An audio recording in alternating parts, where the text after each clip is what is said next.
In the merciless arena of existence, where every choice shapes your destiny and every hesitation carves your defeat, you stand at a precipice, tethered by an invisible leash. The need for validation, from the cradle, you were trained to crave. Applause before you ever accomplished anything worthy of it. Conditioned like livestock to measure your worth by the eyes that watch you. Your spine bent before you learned to stand tall.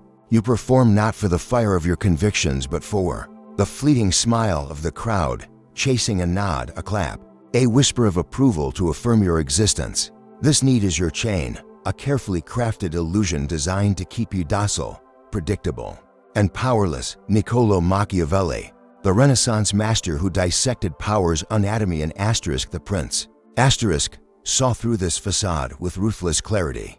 He revealed a brutal truth. The world does not reward truth, it rewards comfort. And your need for validation is the currency of your obedience. To become unstoppable, you must destroy this need, sever the leash, and forge a presence so unshakable that it commands fear, respect, and obedience without a word. This is not a path for the timid. It's a war for those ready to reclaim their sovereignty, to harness the raw, primal energy of their truth, and to reshape reality through silence, alone. Let's embark on this odyssey, dissecting Machiavelli's uncompromising philosophy through vivid scenarios, psychological insights, and actionable strategies to transform you into a force the world cannot control. The leash of validation. Why? Your own. Picture yourself in a high-stakes moment, a job interview, a family gathering, a confrontation where your worth is on trial.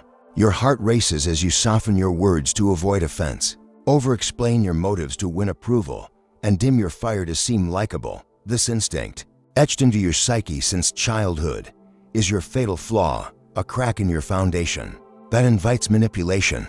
You've been taught that humility earns respect, that kindness secures loyalty, that being understood is the path to belonging.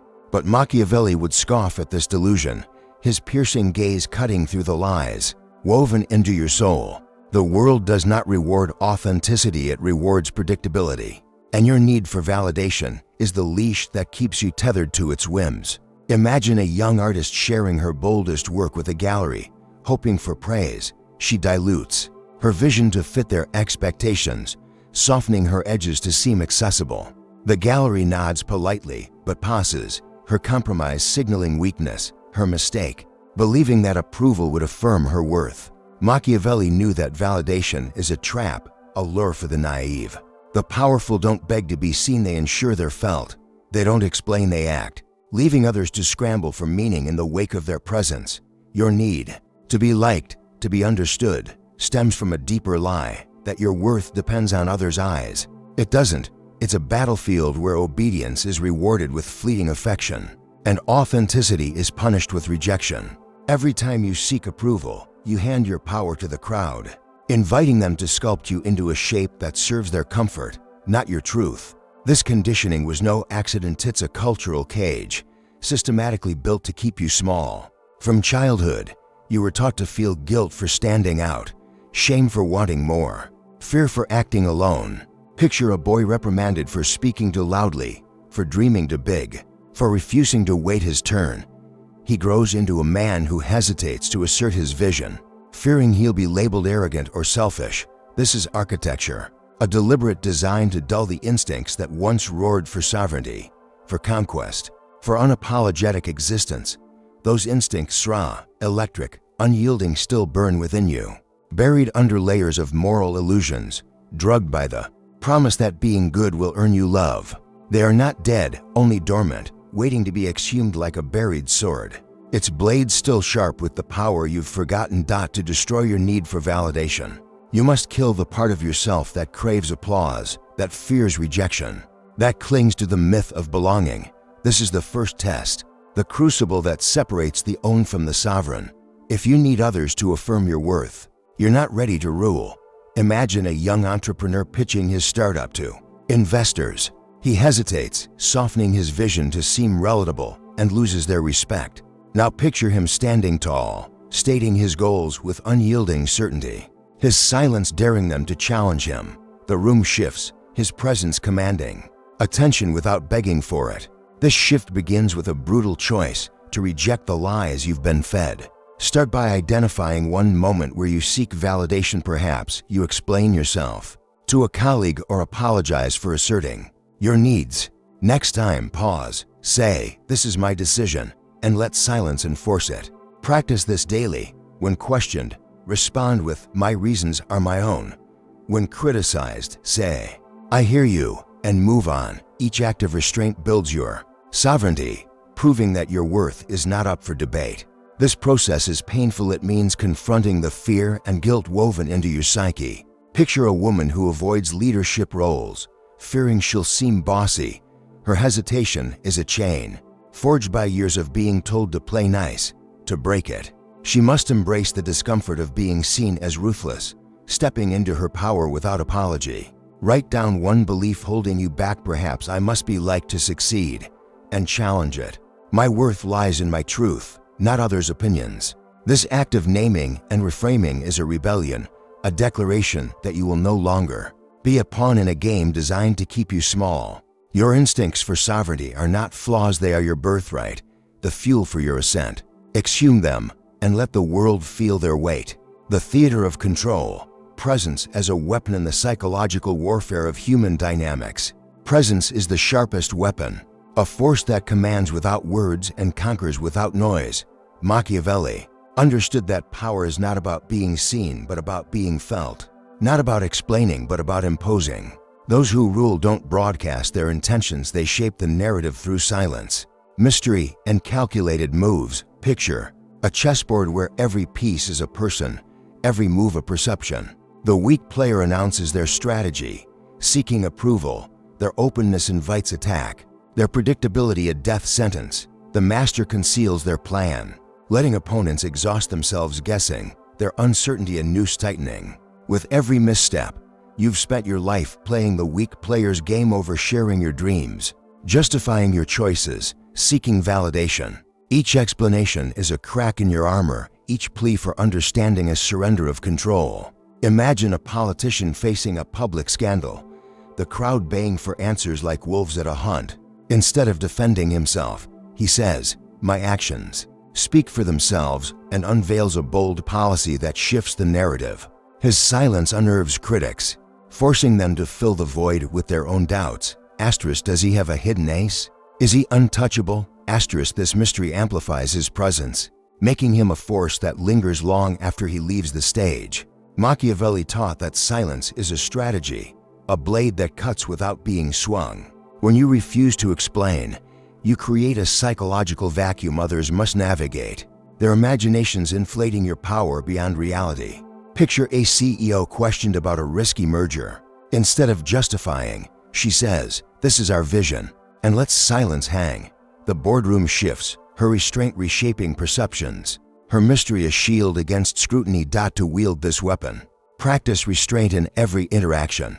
When questioned about your choices, respond with, "My reasons are my own," and let the silence press. When accused, say, "Think what you will," and move on.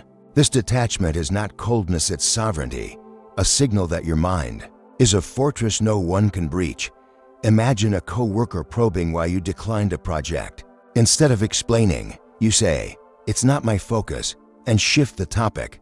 Their curiosity festers, their assumptions amplifying your power. Silence creates a void, forcing others to project their fears or respect onto you.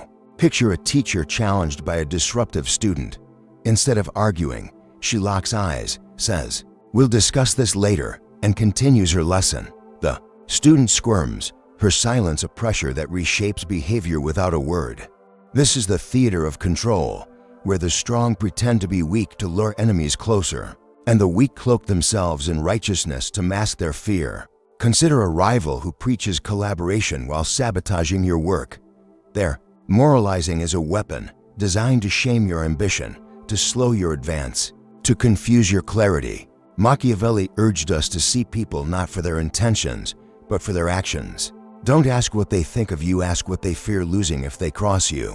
Power lies not in admiration, but in consequences. Imagine a leader who forgives betrayal too easily. His team learns they can act without fear, eroding his authority.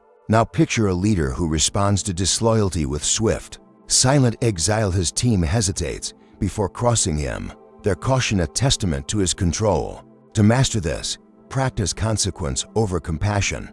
When someone undermines you, don't confront, distance yourself, letting their actions cost them access. Picture a manager betrayed by a colleague who takes credit for her work. Instead of arguing, she excludes them from future projects. Her silence a punishment that speaks louder than words. Start small. Identify one person who disrespects your boundaries. Next time they overstep, respond with, "That's not acceptable," and withdraw your attention. Let their discomfort teach them what words cannot. This is the law of control. Power is not in being liked, but in being needed. Not in being understood, but in being obeyed. Write down one interaction where you saw it. Approval, perhaps explaining yourself to a friend, and commit to responding with silence next time. This practice builds the muscle of restraint, turning your presence into a force that reshapes reality. The architecture of sovereignty. Forging an unshakable self to destroy your need for validation.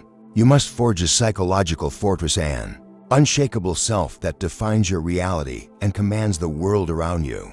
This self is not your image, but your internal structure, the principles you enforce, the boundaries you protect, the presence you emit without effort. Picture a king.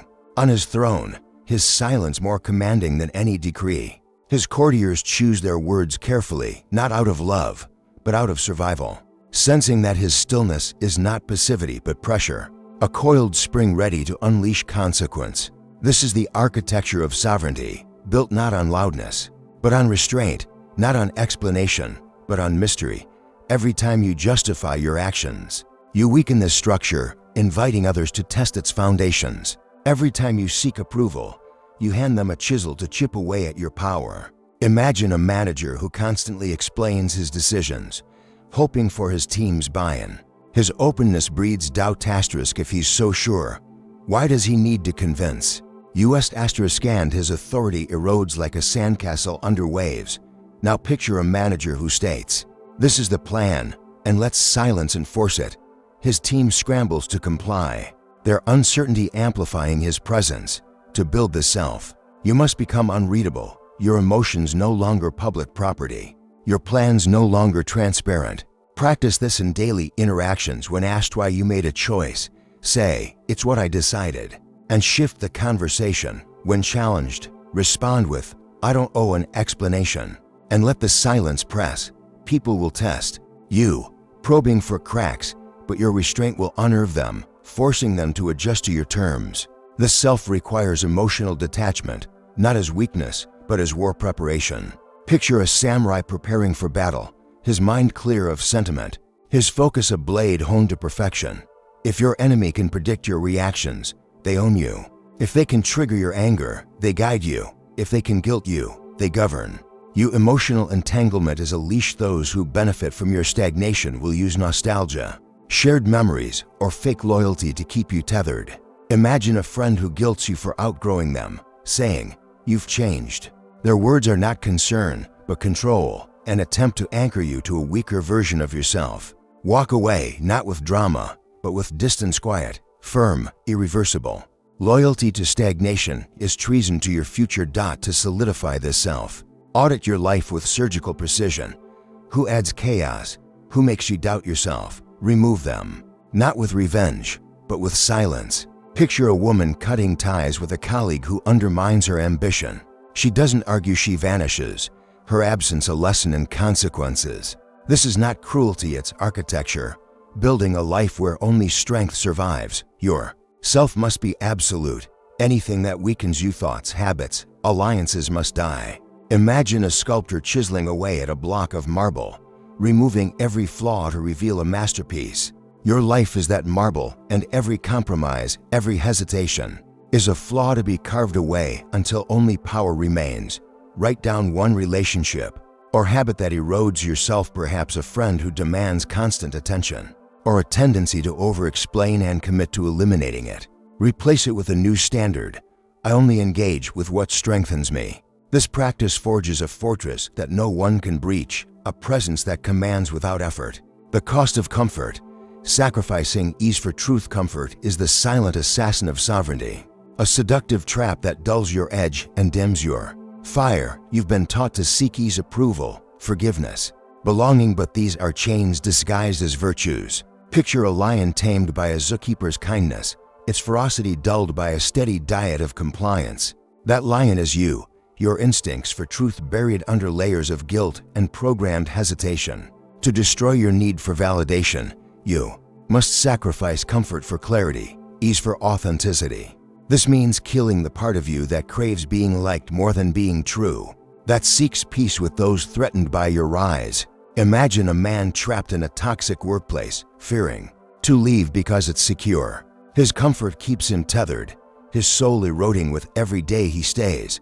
Now picture him resigning, embracing the uncertainty to pursue his vision. His absence becomes a statement, his silence a declaration of sovereignty. To achieve this, identify one source of comfort: a job, a relationship, a habit that holds you back. Ask, what's the cost of staying? What's the cost of leaving? Write your answers, letting the act of naming your truth break the spell of complacency. Take one step, say no to a draining commitment, express a suppressed ambition, or explore a passion you've buried. Picture a woman who loves writing but works in a soul-crushing job. She starts writing again, each word reigniting her spark. These steps build courage, proving the unknown is not a void but a canvas for your true self. Comfort also lurks in your mind, in the weaker self that flinches at conflict, over-explains, or seeks validation. Picture a young entrepreneur pitching his idea, his voice trembling as he seeks approval. His hesitation invites dismissal. Now imagine him speaking with calm certainty, his silence daring the room to challenge him. To silence this weaker self, practice restraint in small moments. When criticized, don't defend, say, "I hear you," and move on. When tempted to overshare, pause and ask, "Does this serve my truth?" This discipline is painful. It means grieving the versions of you that needed approval, that mistook survival for identity. But it's also liberating, freeing the sovereign within, the one who moves with precision, not reaction. Write down one habit of your weaker self, perhaps apologizing too quickly, and replace it with a new standard: I act with clarity. This practice transforms your mind into a weapon, sharp and unyielding. The power of silence, absence as sovereign tislance, is your sharpest weapon, a force that unnerves the guilty, commands the room, and reshapes reality. Picture a courtroom where a defendant refuses to plead, their silence forcing the prosecution to unravel. Machiavelli knew that mystery creates fear, and fear is more stable than love. When you refuse to explain, you create a psychological vacuum others must fill, their imaginations amplifying your power. Imagine a CEO facing investor skepticism about a bold move. Instead of justifying, she says, "This is our vision," and lets silence hang. The investors, left to wonder, begin to doubt their own doubts.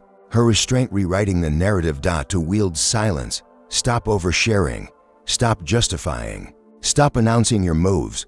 Picture a man who shares his goals on social media, seeking likes. When he fails, the crowd mocks him. Now imagine him working in secret, revealing his success only when it's undeniable. His silence builds anticipation, his results silencing doubters. Practice this when asked about your plans. Say, "You'll see when it's done." When betrayed, don't confront, distance yourself, letting their absence speak louder than words. Imagine a woman who stops answering calls from a draining friend.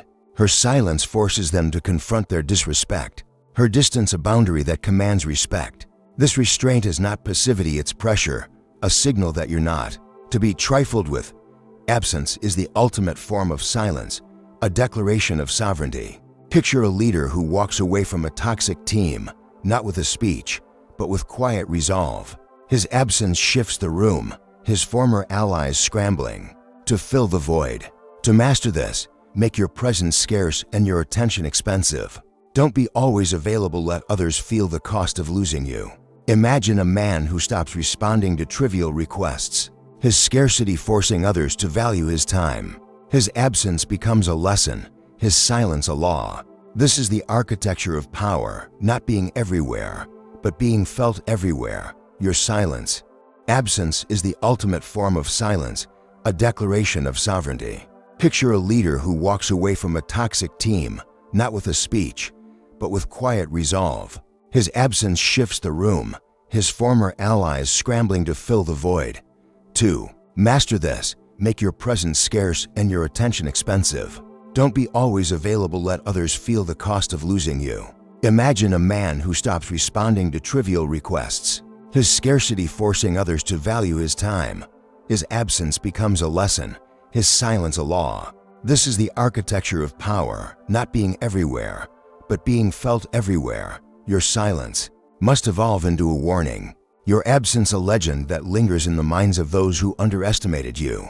The ritual of rebirth, from puppet to prince, destroying your need for validation, is a ritual of rebirth, a deliberate shedding of everything that dilutes your sovereignty. Picture a warrior casting off his old armor, too heavy and cracked to serve him, forging a new one from steel tempered by pain. The first sacrifice is comfort, the need to be liked, understood, or forgiven. This need is a leash, keeping you tethered to those who benefit from your weakness. Imagine a woman who forgives her partner's betrayal, hoping to preserve peace. Each forgiveness trains him to disrespect her, her softness a signal of surrender.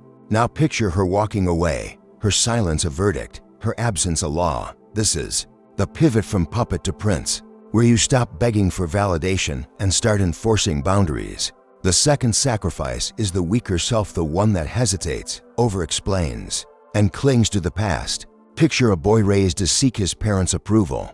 Now a man who hesitates to lead for fear of rejection. That boy must die, not with hatred, but with clarity. Imagine him standing before a mirror, confronting his doubts. You kept me safe, but you can't lead me forward. This grieving is painful. It means letting go of the versions of you loyal to pain, addicted to validation. But it's also liberating, freeing the prince within, the one who moves with precision, not reaction.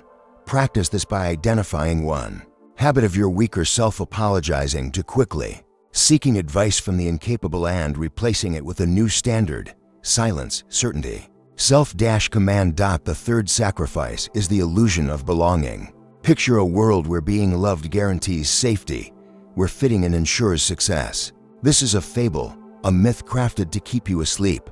The world is a battlefield where power goes to those who seize it, not those who conform. Imagine a politician waiting for approval to rise, only to be outmaneuvered by a cunning rival. To become a prince, you must accept that belonging is a trap. Judge others not by their words, but by their actions.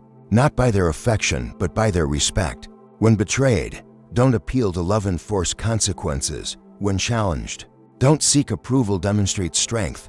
Imagine a man betrayed by a friend. Instead of arguing, he quietly severs ties, his absence a punishment, his success a verdict. This is the law of sovereignty. What you tolerate, you invite. What you enforce, you command. The kingdom of presence, shaping minds without words. Power is not a crown, it's a kingdom, a realm of presence where your silence shapes minds without touching them. Picture a general walking through a battlefield, his stillness more commanding than any shout. His soldiers align not because he demands it, but because his clarity compels it. To build this kingdom, you must become a force that radiates, not chases, presence. Stop announcing your moves, let your actions speak. Stop seeking applause, let your results demand it. Imagine an entrepreneur building a revolutionary product in secret, revealing it only when it's unstoppable. His silence builds anticipation, his success rewriting the narrative of his doubters. Your kingdom is built through strategic absence, where your scarcity increases your value. Picture a mentor who rarely speaks, but when he does, the room hangs on his words. His restraint makes his presence a privilege, his attention a currency. To achieve this, make your time, energy, and access expensive. Don't be always available, let others feel the cost of losing you. Imagine a woman who stops responding to trivial requests, her scarcity forcing others to value her time. Her absence becomes a lesson, her silence a law. This is the law of scarcity. The less you give, the more you're valued. The less you need, the more you command. Your presence extends beyond individuals to the legacy you leave. Machiavelli didn't just dominate his era, he shaped centuries by planting ideas that outlived him. Your goal is not just to win, but to inspire, to create not followers but sovereigns. Men who move with your clarity because you showed them how. Picture mentoring a young colleague, not by coddling them, but by modeling restraint and consequence. Your legacy becomes a lineage of strength, a kingdom of minds transformed by your presence. Imagine a leader whose principles inspire a generation, not through speeches, but through example. His silence teaches resilience, his boundaries enforce respect, his actions create a blueprint for power. The final threshold, becoming the sovrano, destroy your need for validation, is to transcend performance and become the sovereign. The prototype of a new kind of man, unbothered, undistracted, unshaken. Picture a mountain standing unmoved. Amidst a storm, its stillness a challenge to the chaos. You no longer react to noise, you redirect it. You don't pray for less opposition, you invite it. Knowing it reveals weakness in others. Every betrayal becomes data, every failure a refinement, every scream a signal. You move like a general, calm amidst the battlefield, your silence a strategy, your presence a law. This transformation requires one final act, the death of the man who needed the world. Picture yourself standing at a threshold, the old you clinging to approval, hesitation, and comfort. That version was forged in survival, but it cannot lead you forward. Let it go, not with rage, but with resolve. Imagine a man burning his old journals, not to erase the past, but to declare it irrelevant to his future. What remains is the original you, unmasked, undiluted, unapologetic. You no longer walk into rooms hoping to be accepted. You enter to assess who is useful, who is weak, who must be removed. Your movements are decrees, your words sentences, your silence a verdict. This is the psychology of sovereigns, cold in its clarity, ruthless in its compassion, strategic in its silence. You are not obligated to be warm, you are obligated to be true, to expand, to conquer mental, spiritual, and political territory. Every inch of power you give away to avoid discomfort becomes a weapon against you. Every compromise for peace becomes a bullet in the next betrayal. Stop hoping to be remembered fondly, be remembered effectively, as the one who changed the terms of engagement, who gave nothing for free, who walked away not out of anger, but because you were done. Your name must evolve into a warning, not through violence, but through absence. Let them feel your success as a slow burn in their gut, your silence as a symbol of sovereignty. You no longer wait to be chosen, you choose. You no longer wait for opportunity, you impose it. You no longer seek peace, you manufacture it through domination. Real peace is not the absence of conflict, but the certainty that, if conflict arises, you will win. You are no longer performing, you are reigning. A sovereign who commands not with noise, but with law. Your law is simple. Anything that weakens you must die. This is the price of becoming unstoppable, the willingness to subtract everything that dilutes your truth. As you rise, life grows quieter, heavier. But within that weight lies peace, not the peace of surrender, but the peace of control. You know exactly who you are and what you're about to do. Your mission is no longer up for discussion, it's a decision etched in silence, reinforced by action, executed without negotiation. Weak men perform for applause, you become the stage. Weak men seek validation, you bend the world to your truth. Weak men beg for love, you make the world adjust to your presence. You are no longer the man who needed the crowd, you are the sovereign who ascended, the architect of tension, the engineer of fear, the embodiment of law. Go now, without fear, without guilt, without hesitation. The world you were born to command awaits.